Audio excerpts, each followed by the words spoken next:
How do you determine that somebody has shifted? Is it the absence at the place or any other document? Like, because there is an address also on the enumeration form, so when the BLO visits there, they do the local inquiry. If some family member is there, they tell, okay, he has shifted there now, and he is not no longer residing here.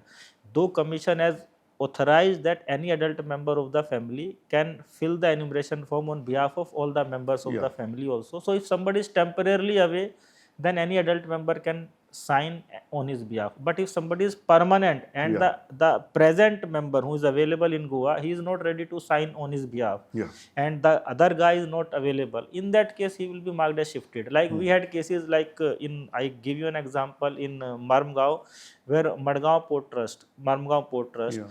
their entire housing colony has been shifted elsewhere. So the structure was unsafe or abandoned, and now all the voters of that part, they no longer live there. So you don't have anything. So we gave the enumeration form to the estate officer, but these enumeration forms are not supposed to come back because nobody lives there. So they are all shifted.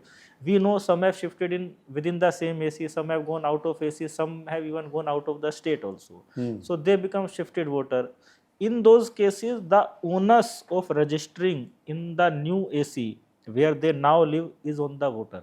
So they have to fill a form 8, which is a form for transposition from one part to another part, or one AC to another AC. If they have not done that, so right now they will be shown as shifted, and after the draft roll is published, they can fill another fresh form 6 with declaration, and they can enroll them as a fresh voter in the new AC where they are now living.